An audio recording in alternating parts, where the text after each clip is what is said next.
ರಾಜ್ಯ ಕಾಂಗ್ರೆಸ್ನಲ್ಲಿ power politics ನ ಮಧ್ಯೆ ಮಹತ್ವದ ಸಭೆ ನಡೆದಿದೆ. ಇವತ್ತು ಇಡೀ ದಿನ ರಾಜ್ಯ ಕಾಂಗ್ರೆಸ್ನ ರಾಜಕೀಯ ಚಟುವಟಿಕೆಗಳು ಗರಿಗೆದರಿರುವಂಥದ್ದು.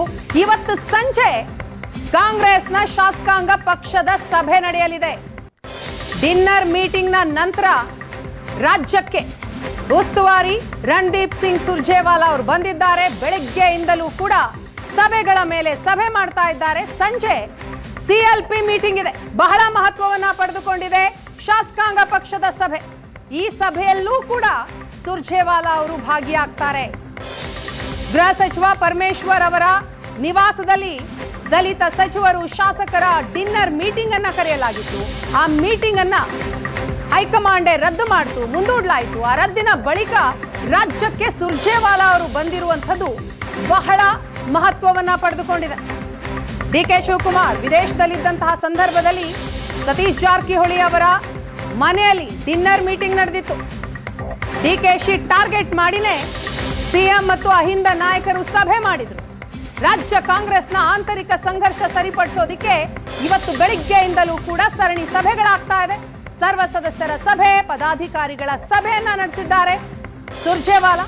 ಇನ್ನು ಸಂಜೆ 6 ಗಂಟೆಗೆ ಖಾಸಗಿ ಹೋಟೆಲ್ನಲ್ಲಿ ಕಾಂಗ್ರೆಸ್ ಶಾಸಕಾಂಗ ಸಭೆ ಇದೆ. ಬೆಳಗ್ಗೆಯಿಂದಲೂ ಕೆಪಿಸಿಸಿ ಕಚೇರಿಯಲ್ಲಿ ಸುರ್ಜೇವಾಲಾ ಅವರ ನೇತೃತ್ವದಲ್ಲಿ ಮೀಟಿಂಗ್ಗಳ ಮೇಲೆ ಮೀಟಿಂಗ್ ಆಯಿತು. ಈ ಮೀಟಿಂಗ್ನ ಬಳಿಕ ಈಗ 6 ಗಂಟೆಗೆ ಸಿಎಲ್ಪಿ ಮೀಟಿಂಗ್ ಇದೆ. ಕುರ್ಚಿ ಸಂಘರ್ಷದ ಬಗ್ಗೆ ಸುರ್ಜೇವಾಲಾಗೆ ದೂರು ನೀಡಬೇಕು ಅಂತ ಶಾಸಕರುಗಳು ಕೂಡ ರೆಡಿ ಇದ್ದಾರೆ.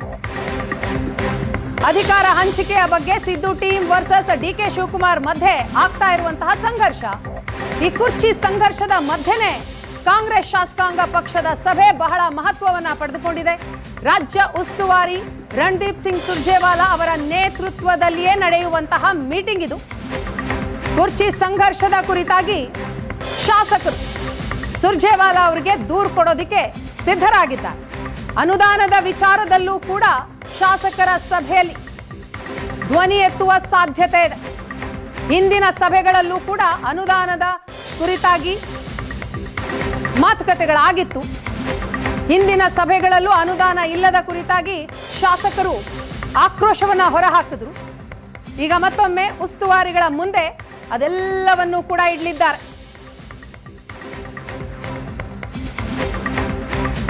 ರಾಜ್ಯ ಕಾಂಗ್ರೆಸ್ನ ಆಂತರಿಕ ಸಂಘರ್ಷವನ್ನ ಸರಿಪಡಿಸೋದಿಕ್ಕೆ ಉಸ್ತುವಾರಿ ರಣದೀಪ್ ಸಿಂಗ್ ಸುರ್ಜೇವಾಲಾ ಅವರು ರಾಜ್ಯಕ್ಕೆ ಬಂದಿದ್ದಾರೆ. ನೇರ ಪ್ರಸಾರದ ದೃಶ್ಯವನ್ನ ನೀವು ನೋಡ್ತಾ ಇದ್ದೀರಿ. ಕೆಪಿಸಿಸಿ ಕಚೇರಿಯಲ್ಲಿ ರಣದೀಪ್ ಸಿಂಗ್ ಸುರ್ಜೇವಾಲಾ ಅವರ ನೇತೃತ್ವದಲ್ಲಿ ಆಗ್ತಾ ಇರುವಂತಹ ಮೀಟಿಂಗ್, ಸರ್ವ ಸದಸ್ಯರ ಸಭೆ, ಪದಾಧಿಕಾರಿಗಳ ಸಭೆ ಸುರ್ಜೇವಾಲಾ ಅವರ ನೇತೃತ್ವದಲ್ಲಿ ನಡೆದಿದೆ. ಇನ್ನು ಕೆಲ ಹೊತ್ತಿನಲ್ಲಿ ಸಿಎಲ್ಪಿ ಮೀಟಿಂಗ್ ಕೂಡ ಇದೆ. ಅಧಿಕಾರ ಹಂಚಿಕೆಯ ಕುರಿತಾಗಿ ರಾಜ್ಯ ಕಾಂಗ್ರೆಸ್ನಲ್ಲಿ 2 ಬಣ ಇದೆ. ಒಂದು ಸಿಎಂ ಬಣ, ಮತ್ತೊಂದು ಡಿಕೆ ಶಿವಕುಮಾರ್ ಅವರ ಬಣ. ಈ ಬಣದ ನಡುವೆ ಆಗ್ತಾ ಇರುವಂತಹ ಸಂಘರ್ಷ, ಈಗ ಉಸ್ತುವಾರಿ ಸುರ್ಜೇವಾಲಾ ಅವರು ಬಂದಿರೋದ್ರಿಂದ ಎಲ್ಲದಕ್ಕೂ ಕೂಡ ಬ್ರೇಕ್ ಬೀಳತ್ತಾ, ಫುಲ್ ಸ್ಟಾಪ್ ಹಾಕ್ತಾರ ಸುರ್ಜೇವಾಲಾ? ಈಗಾಗಲೇ ಖಡಕ್ ಸಂದೇಶವನ್ನು ಕೂಡ ರವಾನಿಸಿದ್ದಾರೆ. ಅನುದಾನದ ವಿಚಾರದಲ್ಲಿ ತಮ್ಮ ಸಮಸ್ಯೆಯನ್ನು, ಕ್ಷೇತ್ರದಲ್ಲಿ ತಮಗಾಗ್ತಾ ಇರುವಂತಹ ತೊಂದರೆಗಳ ಕುರಿತಾಗಿ ಸುರ್ಜೇವಾಲಾ ಅವರ ಮುಂದೆ ಹೇಳೋದಿಕ್ಕೆ ಶಾಸಕರುಗಳು ಕೂಡ ರೆಡಿ ಇದ್ದಾರೆ. ಇನ್ನೇನು ಕೆಲ ಹೊತ್ತಿನಲ್ಲಿ ಸಿಎಲ್ಪಿ ಮೀಟಿಂಗ್ ಕೂಡ ನಡೆಯುತ್ತೆ. ಕೆಪಿಸಿಸಿ ಕಚೇರಿಯಿಂದ ನೇರ ಪ್ರಸಾರದ ದೃಶ್ಯವನ್ನ ನೀವು ನೋಡ್ತಾ ಇದ್ದೀರಿ. ಕಾಂಗ್ರೆಸ್ನಲ್ಲಿ ಡಿನ್ನರ್ ಪಾಲಿಟಿಕ್ಸ್, ಪವರ್ ಶೇರಿಂಗ್ ಜಟಾಪಟಿಯ ನಡುವೆ ಇವತ್ತು ಉಸ್ತುವಾರಿ ರಣದೀಪ್ ಸಿಂಗ್ ಸುರ್ಜೇವಾಲಾ ಅವರು ರಾಜ್ಯಕ್ಕೆ ಬಂದಿದ್ದಾರೆ. ಸರ್ವ ಸದಸ್ಯರ ಸಭೆಯನ್ನ ಮಾಡಿದ್ದಾರೆ, ಪದಾಧಿಕಾರಿಗಳ ಸಭೆ ಮಾಡಿದ್ದಾರೆ. ಪಕ್ಷ ಸಂಘಟನೆಯ ಕುರಿತಾಗಿಯೂ ಕೂಡ ಬಹಳ ಪ್ರಮುಖವಾದಂತಹ ವಿಚಾರಗಳನ್ನು, ಸಂದೇಶವನ್ನು ನೀಡಿದ್ದಾರೆ.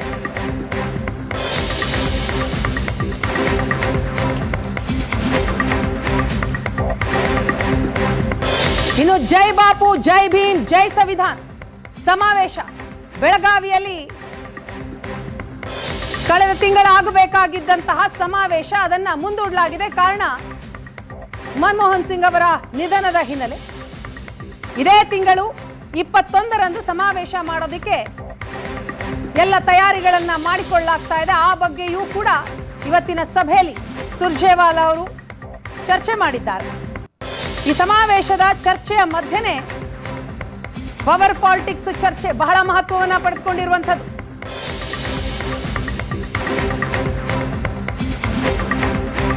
ರಾಜ್ಯ ಕಾಂಗ್ರೆಸ್ನಲ್ಲಿ ದಿನೇ ದಿನೇ ಬಣ ಬಡಿದಾಟ ಅನ್ನೋದು ಉಲ್ಬಣ ಆಗ್ತಾನೆ ಇದೆ. ಹಾಗಾಗಿ ಈಗ ಹೈಕಮಾಂಡ್ ಕೂಡ ಮಧ್ಯ ಪ್ರವೇಶವನ್ನ ಮಾಡಿದೆ. ಸೊ ಎಲ್ಲದಕ್ಕೂ ಬ್ರೇಕ್ ಬೀಳತ್ತಾ? ಶಾಸಕಾಂಗ ಸಭೆಯ ಬಳಿಕ ಸಂಪುಟ ಬದಲಾವಣೆಗೆ ಮುಹೂರ್ತ ಫಿಕ್ಸ್ ಆಯ್ತಾ? ಎಸ್, ಸಂಪುಟ ಪುನರ್ರಚನೆಗೆ ಸಿಎಂ ಹಾಗೂ ಡಿಸಿಎಂ ಮುನ್ನುಡಿಯನ್ನ ಬರೆದಿದ್ದಾರೆ. ಸಚಿವರ 20 ತಿಂಗಳ ಕಾರ್ಯವೈಖರಿ ಏನಿದೆ ಅದರ ವರದಿಯನ್ನ ಸುರ್ಜೇವಾಲಾ ಅವರಿಗೆ ಸಲ್ಲಿಸಿದ್ದಾರೆ. ಸಚಿವರುಗಳಿಗೆ ಪಂಚ ಪ್ರಶ್ನೆಯ ಮೂಲಕ ರಾಜ್ಯ ಕಾಂಗ್ರೆಸ್ ವರದಿಯನ್ನ ಸಿದ್ಧಪಡಿಸಿತು. ರಾಜ್ಯ ಕಾಂಗ್ರೆಸ್ ಉಸ್ತುವಾರಿ ಸುರ್ಜೇವಾಲಾ ಅವರಿಗೆ ಅದರ ರಿಪೋರ್ಟ್ ಅನ್ನ ಕೊಟ್ಟಿದ್ದಾರೆ ಸಿಎಂ ಹಾಗೂ ಡಿಸಿಎಂ. ಶಾಸಕಾಂಗ ಸಭೆಗೂ ಮೊದಲೇ ಆ ವರದಿಯನ್ನ ಸುರ್ಜೇವಾಲಾ ಅವರ ಕೈಗೆ ನೀಡಿದ್ದಾರೆ. ಸಚಿವರ ಕಾರ್ಯವೈಖರಿ ಆಧರಿಸಿ ನಿಷ್ಕ್ರಿಯ ಸಚಿವರಿಗೆ ಹಾಗಾದ್ರೆ ಕೋಕ್ ನೀಡಲಾಗುತ್ತಾ? ರಾಜ್ಯ ಕಾಂಗ್ರೆಸ್ನಲ್ಲಿ ಇತ್ತೀಚಿನ ದಿನಗಳಲ್ಲಿ ಪದೇ ಪದೇ ಸಂಪುಟ ಪುನರ್ರಚನೆಯ ವಿಷಯ ಮುನ್ನೆಲೆಗೆ ಬರ್ತಾ ಇದೆ. ಅನೇಕ ಹಿರಿಯ ನಾಯಕರಿಗೆ ಸಚಿವ ಸ್ಥಾನ ಸಿಗಬೇಕು ಅನ್ನುವಂತಹ ಕೂಗಿದೆ. ಇದರ ನಡುವೆ ಈಗ 20 ತಿಂಗಳ ಅವಧಿಯಲ್ಲಿ ಹಾಲಿ ಸಚಿವರು ಏನೆಲ್ಲ ಕೆಲಸ ಕಾರ್ಯಗಳನ್ನ ಮಾಡಿದ್ದಾರೆ ಅದರ ರಿಪೋರ್ಟ್ ಅನ್ನ ಸುರ್ಜೇವಾಲಾ ಅವರಿಗೆ ನೀಡಿದ್ದಾರೆ ಸಿಎಂ ಹಾಗೂ ಡಿಸಿಎಂ. 6-7 ಸಚಿವರಿಗೆ ಹಾಗಾದ್ರೆ ಕೋಕ್ ನೀಡುತ್ತಾ ಕಾಂಗ್ರೆಸ್ ಹೈಕಮಾಂಡ್? ಖಾಲಿ ಇರುವ 1 ಸಚಿವ ಸ್ಥಾನ, ನಾಗೇಂದ್ರ ಅವರ ರಾಜೀನಾಮೆಯಿಂದ ತೆರವಾಗಿರುವಂತಹ ಸ್ಥಾನ, ಆ ಸ್ಥಾನದ ಜೊತೆಗೆ ಎಲ್ಲ ಸ್ಥಾನಗಳನ್ನು ಕೂಡ ಭರ್ತಿ ಮಾಡುತ್ತಾ ಕಾಂಗ್ರೆಸ್ ಹೈಕಮಾಂಡ್. ಹಿರಿಯ ಶಾಸಕರು ಸಮುದಾಯವಾರು ಆಧಾರದಲ್ಲಿ ಸಂಪುಟ ಪುನರ್ರಚನೆ ಆಗುತ್ತಾ? ಈ ಕುರಿತಂತೆ ನಾಳೆ ಸಿಎಂ ಸಿದ್ದರಾಮಯ್ಯ ಹಾಗೂ ಡಿಸಿಎಂ ಡಿಕೆ ಶಿವಕುಮಾರ್ ದೆಹಲಿಗೆ ತೆರಳುತ್ತಾರೆ. ಹೈಕಮಾಂಡ್ ನಾಯಕರ ಬಳಿ ಸಂಪುಟ ಬದಲಾವಣೆಯ ಚರ್ಚೆ ಆಗುವ ಸಾಧ್ಯತೆ ಇದೆ. ಕಾರಣ ಇವತ್ತು ಸಚಿವರುಗಳ ರಿಪೋರ್ಟ್ ಅನ್ನ ಸುರ್ಜೇವಾಲಾ ಅವರ ಕೈಗೆ ನೀಡಿದ್ದಾರೆ ಸಿಎಂ ಮತ್ತು ಡಿಸಿಎಂ. ಹಾಗಾದ್ರೆ ಸಂಪುಟ ಬದಲಾವಣೆಗೆ ಮುನ್ನುಡಿನ ಇದು. ಸಚಿವರ ಮೌಲ್ಯಮಾಪನ ವರದಿ ಈಗಾಗಲೇ ಸುರ್ಜೇವಾಲಾ ಅವರ ಕೈ ಸೇರಿದೆ. ಶೀಘ್ರದಲ್ಲೇ ಹೈಕಮಾಂಡ್ನಿಂದ ಸಂಪುಟ ಸರ್ಜರಿ ಆಗುವ ಸಾಧ್ಯತೆ ಇದೆ ಅಂತ ಹೇಳಲಾಗ್ತಾ ಇದೆ. ಇನ್ನು ಪಕ್ಷದ ಬಣಬಡಿದಾಟ, ಡಿನ್ನರ್ ಮೀಟಿಂಗ್, ಪವರ್ ಶೇರಿಂಗ್ ಕಿತ್ತಾಟ, ಈ ನಡುವೆ ಕಾಂಗ್ರೆಸ್ ನಾಯಕರಿಗೆ, ರಾಜ್ಯ ಕಾಂಗ್ರೆಸ್ ನಾಯಕರಿಗೆ ಸಂದೇಶ ರವಾನಿಸಿದ್ದಾರೆ ಸುರ್ಜೇವಾಲಾ. ರಾಜ್ಯ ಕಾಂಗ್ರೆಸ್ ನಾಯಕರಿಗೆ ಶಿಸ್ತಿನ ಪಾಠ ಕೂಡ ಮಾಡಿದ್ದಾರೆ. ಪಕ್ಷ ಮತ್ತು ಸರ್ಕಾರ ಒಗ್ಗೂಡಿ ಕೆಲಸ ಮಾಡಬೇಕು ಅಂತ ಕಾಂಗ್ರೆಸ್ನ ನಾಯಕರುಗಳಿಗೆ ಕಿವಿ ಮಾತು ಹೇಳಿದ್ದಾರೆ. ಪಕ್ಷಕ್ಕಿಂತ ನಾವು ದೊಡ್ಡವರು ಅಂತ ಯಾರು ಭಾವಿಸಬಾರದು, ಹೈಕಮಾಂಡ್ ಹೇಳಿಕೆಯನ್ನ ಯಾರು ಕಡೆಗಣಿಸಬಾರದು ಅಂತ ಪಾಠ ಮಾಡಿದ್ದಾರೆ. ಶಿಸ್ತನ್ನ ಯಾರು ಕೂಡ ಮೀರಬಾರದು, ಯಾವ ನಾಯಕರು ಪಾರ್ಟಿಯನ್ನ ಮೀರಿ ವರ್ತಿಸಬಾರದು, ಪಕ್ಷಕ್ಕಿಂತ ನಾವು ದೊಡ್ಡವರು ಅಂತ ಯಾವಾಗಲೂ ಭಾವಿಸಬಾರದು. ಹೈಕಮಾಂಡ್ ಹೇಳಿಕೆಯನ್ನ ಕಡೆಗಣಿಸಬೇಡಿ, ನಾಯಕರಿಗೆ ಚಾಟಿ ಏಟ್ ಕೊಟ್ಟಿದ್ದಾರೆ ಸುರ್ಜೇವಾಲಾ. ಪಕ್ಷ ಮೀರಿ ಯಾರಾದರೂ ಹೋದ್ರೆ ಅಂತವರನ್ನ ಸಹಿಸೋದಿಲ್ಲ, ಅವರ ವಿರುದ್ಧ ಕ್ರಮ ಆಗುತ್ತೆ. ಪದಾಧಿಕಾರಿಗಳ ಸಭೆಯಲ್ಲಿ ಸಚಿವರು ಶಾಸಕರಿಗೆ ಸುರ್ಜೇವಾಲಾ ಅವರು ಖಡಕ್ ಸಂದೇಶವನ್ನ ರವಾನಿಸಿದ್ದಾರೆ. ಶಿಸ್ತೇನಾದ್ರೂ ಉಲ್ಲಂಘನೆ ಆದ್ರೆ ಹೈಕಮಾಂಡ್ ಸುಮ್ಮನಿರಲ್ಲ, ಜಡತ್ವ ಬಿಟ್ಟು ಕೆಲಸ ಮಾಡಿ. ಸಚಿವರಿಗೆ ಸುರ್ಜೇವಾಲಾ ಕೊಟ್ಟಂತಹ ಎಚ್ಚರಿಕೆ ಇದು.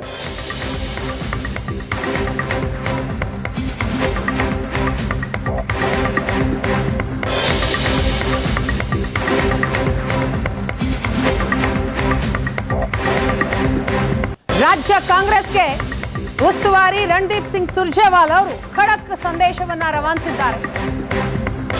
ಪವರ್ ಶೇರಿಂಗ್ ಕಿತ್ತಾಟದ ಹೊತ್ತಿನಲ್ಲೇ ಸಿಎಂ ತ್ಯಾಗದ ಮಾತು, ಅಧಿಕಾರ ತ್ಯಾಗದ ಮುನ್ಸೂಚನೆಯನ್ನ ನೀಡಿದ್ರ ಹಾಗಾದ್ರೆ ಸಿಎಂ ಸಿದ್ದರಾಮಯ್ಯ ಸೋನಿಯಾ ತ್ಯಾಗ ಮಾಡಿದ್ದಾರೆ, ರಾಹುಲ್ ತ್ಯಾಗ ಮಾಡಿದ್ದಾರೆ, ನಾವು ಅದೇ ದಾರಿಯಲ್ಲಿ ನಡೆಯುವ ಪ್ರಯತ್ನ ಮಾಡಬೇಕು.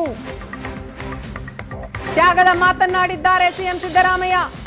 ಕಾಂಗ್ರೆಸ್ ಶಾಸಕಾಂಗ ಸಭೆಗೂ ಮೊದಲೇ ಸಿದ್ದರಾಮಯ್ಯನವರ ಹೇಳಿಕೆ ಇದು ಭಾರಿ ಕುತೂಹಲವನ್ನ ಕೆರಳಿಸ್ತಾ ಇದೆ.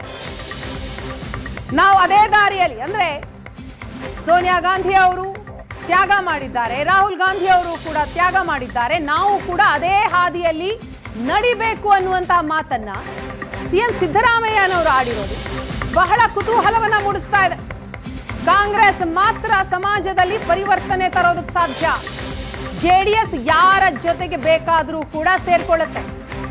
ಕುಮಾರಸ್ವಾಮಿ ಬಿಜೆಪಿ ಸರ್ಕಾರದಲ್ಲಿ ಮಂತ್ರಿ ಆಗಿದ್ದಾರೆ. ಕಾಂಗ್ರೆಸ್ ಸಿದ್ಧಾಂತ ಎಲ್ಲ ಕಾಲಕ್ಕೂ ದೇಶದಲ್ಲಿ ಪ್ರಸ್ತುತವಾಗಿದೆ. ಬಿಜೆಪಿಯವರು ಬದಲಾವಣೆಗೆ ವಿರುದ್ಧವಾಗಿದ್ದಾರೆ ಅಂತ ಸಿಎಂ ಸಿದ್ದರಾಮಯ್ಯನವರು ಮಾತನಾಡಿದ್ದಾರೆ. ಅಧಿಕಾರದ ಬಗ್ಗೆ ಸಿದ್ದರಾಮಯ್ಯನವರ ವ್ಯಾಖ್ಯಾನ. ಮಾತ್ರ ಮಹಾತ್ಮ ಗಾಂಧೀಜಿಯವರ ನೇತೃತ್ವದಲ್ಲಿ ದೇಶಕ್ಕೆ ಸ್ವಾತಂತ್ರ್ಯಕ್ಕಾಗಿ ಹೋರಾಟ ಮಾಡಿದವರು ಅಲ್ವಾ? ಬೇರೆಯವರೆಲ್ಲ ಮಾಡಿದ್ರ? ಬೇರೆಯವರು ಯಾರು ಮಾಡಿರ್ಲಿಲ್ಲ. ಅಫ್ಕೋರ್ಸ್ ಬೇರೆಯವರು RSS ನವರು ಯಾರು ಮಾಡಿರ್ಲಿಲ್ಲ. ಅವತ್ತಿದ್ದಂತ RSS ಕಮ್ಯುನಿಸ್ಟ್ನವರು ಮಾಡಿರ್ಲಿಲ್ಲ. ಆದ್ರೆ ಕಾಂಗ್ರೆಸ್ನವರು ಮಹಾತ್ಮ ಗಾಂಧೀಜಿಯವರ ನೇತೃತ್ವದಲ್ಲಿ ಸ್ವಾತಂತ್ರ್ಯಕ್ಕಾಗಿ ಹೋರಾಟವನ್ನು ಮಾಡಿ ತ್ಯಾಗ ಬಲಿದಾನಗಳನ್ನು ಮಾಡಿದರು. ನಮ್ಮಲ್ಲೂ ಕೂಡ ಈಗ ಸೋನಿಯಾ ಗಾಂಧಿಯವರು ತ್ಯಾಗ ಮಾಡಿದ್ದಾರೆ, ರಾಹುಲ್ ಗಾಂಧಿಯವರು ತ್ಯಾಗ ಮಾಡಿದ್ದಾರೆ.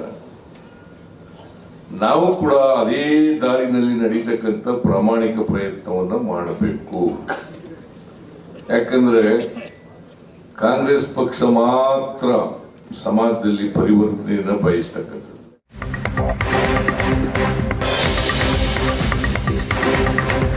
ಇನ್ನು ರಾಜ್ಯ ಕಾಂಗ್ರೆಸ್ನಲ್ಲಿ ಅಧಿಕಾರ ಹಂಚಿಕೆಯ ಸಂಘರ್ಷ ಇಲ್ವಂತೆ. ಅಧಿಕಾರ ಹಂಚಿಕೆಯ ವಿಚಾರ ಮಾಧ್ಯಮಗಳ ಸೃಷ್ಟಿ ಅಂತ ರಣದೀಪ್ ಸಿಂಗ್ ಸುರ್ಜೇವಾಲಾ ಅವರು ಇವತ್ತು ಹೇಳಿದ್ದಾರೆ. DK ಶಿವಕುಮಾರ್ ಮತ್ತು ಸಿಎಂ ನಡುವೆ ಯಾವುದೇ ರೀತಿಯ ಭಿನ್ನಾಭಿಪ್ರಾಯ ಇಲ್ಲ. ಬಿಜೆಪಿ ಬಣ ಬಡಿದಾಟ ಮುಚ್ಕೊಳ್ಳೋದಿಕ್ಕೆ ಕಾಂಗ್ರೆಸ್ ಮೇಲೆ ಈ ರೀತಿ ಆರೋಪ ಮಾಡ್ತಾ ಇದೆ.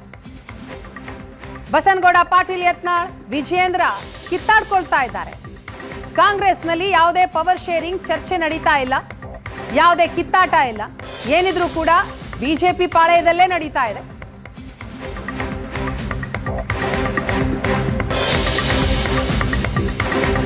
ಇನ್ನು ಪವರ್ ಶೇರಿಂಗ್ ಚರ್ಚೆ ನಡೀತಿಲ್ಲ ಅಂತ ಗೃಹ ಸಚಿವರು ರಿಯಾಕ್ಟ್ ಮಾಡಿದ್ದಾರೆ. ಅದೇ ರೀತಿ ಸಿಎಂ ಬದಲಾವಣೆ ಮಾಧ್ಯಮಗಳ ಸೃಷ್ಟಿ ಅಷ್ಟೇ ಅಂತ ಸುಧಾಕರ್ ಅವರು ಕೂಡ ರಿಯಾಕ್ಟ್ ಮಾಡಿದ್ದಾರೆ. ಕಾಂಗ್ರೆಸ್ ನಾಯಕರುಗಳ ರಿಯಾಕ್ಷನ್ ಇದು, ಅವರು ಕೊಟ್ಟಂತಹ ಪ್ರತಿಕ್ರಿಯೆ.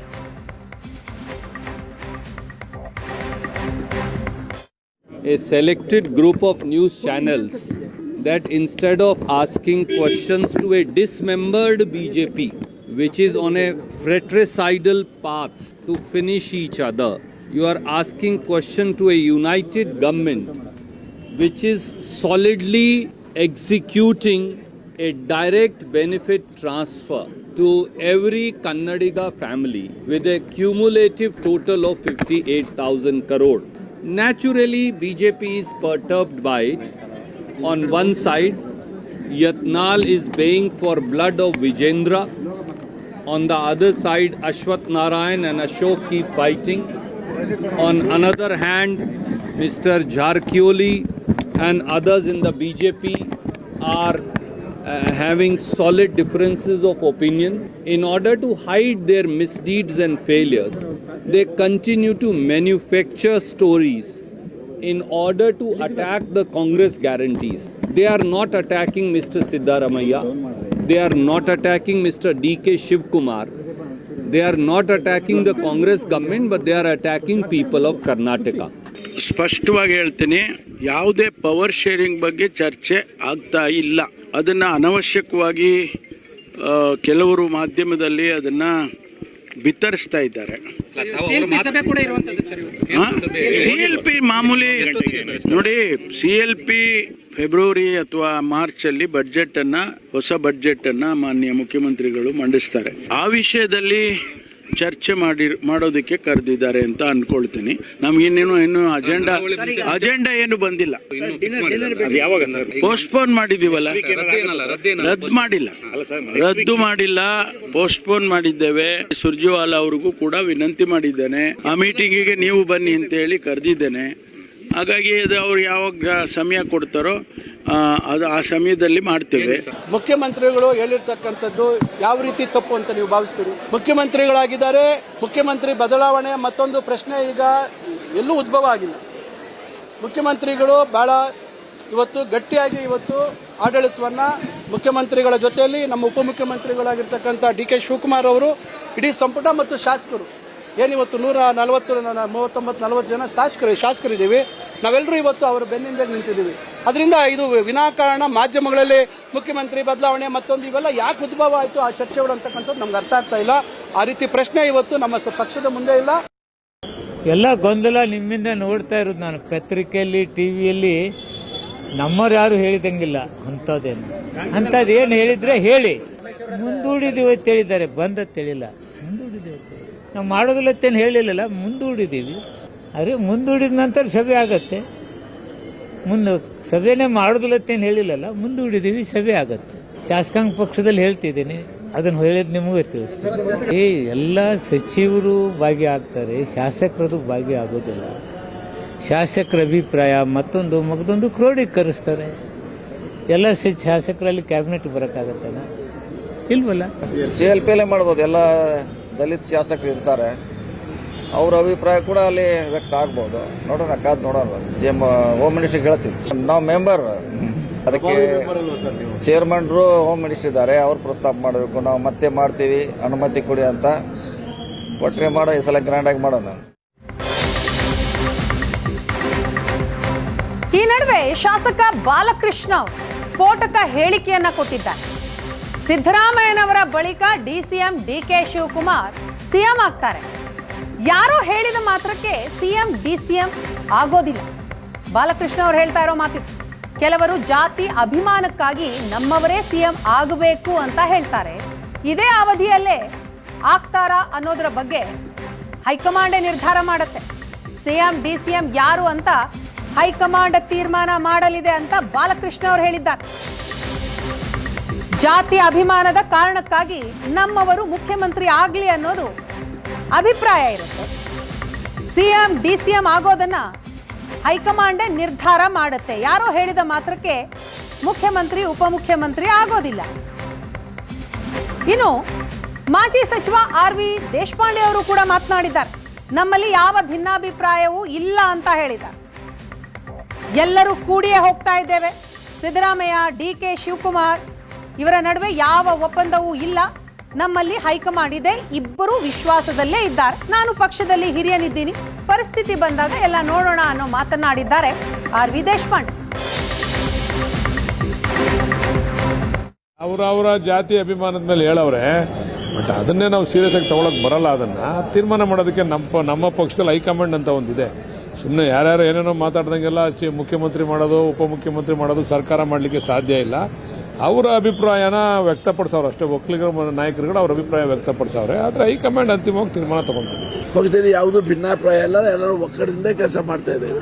ಪವರ್ ಶೇರಿಂಗ್ ಅಂತ ಏನಿರ್ತದೆ, ಈಗ ಮುಖ್ಯಮಂತ್ರಿ ರಾಜ್ಯದ ಹೆಡ್ ಅವ, ಆಡಳಿತ ಪಕ್ಷದ ಹೆಡ್ DK ಶಿವಕುಮಾರ್. ಹಾಗಾಗಿ ಎಲ್ಲರೂ ಕೂಡಿ ಹೋಗಿ ಅಧ್ಯಕ್ಷರು, ಮುಖ್ಯಮಂತ್ರಿಗಳು, ನಮ್ಮಂತ ನಾಯಕರು ಎಲ್ಲರೂ ಕೂಡಿ ಕೆಲಸ ಮಾಡ್ತಾ ಇದ್ದೇವೆ. ನಮ್ಮಲ್ಲಿ ಯಾವುದೂ ಭಿನ್ನಾಭಿಪ್ರಾಯ ಇಲ್ಲ. ನೋ ಯಾವ DK ಮತ್ತು ಸಿದ್ದರಾಮಯ್ಯ ಯಾವುದೂ ಒಪ್ಪಂದ ಆಗಿಲ್ಲ. ಏನಾಗ್ತಿದೆ ಹೈಕಮಾಂಡ್ ಅದೇ, ಬೆಂಗಳೂರಲ್ಲಿ, ದಿಲ್ಲಿಯಲ್ಲಿ ಹೈಕಮಾಂಡ್ ಅದೇ. ನೋಡೋಣ, ಆ ಪ್ರಕಾರ ಪರಿಸ್ಥಿತಿ ಬಂದಾಗ ವಿಚಾರ ಮಾಡೋದು. ಈಗೇನು ನಾವು ಇನ್ನೂ ವಿಚಾರ ಮಾಡಿಲ್ಲ. ನಾನೇ 9 ಬಾರಿ ಬಾರಿಸಿ ಬಂದೀನಿ ಅಸೆಂಬ್ಲಿಗೆ ಅಲ್ಲ. ಹಾಗಾಗಿ ಅದರ ಅರ್ಥ ಚೀಫ್ ಮಿನಿಸ್ಟರ್ ಆಗಬೇಕು ಆಗಬಾರ್ದು ಅಂತಲ್ಲ.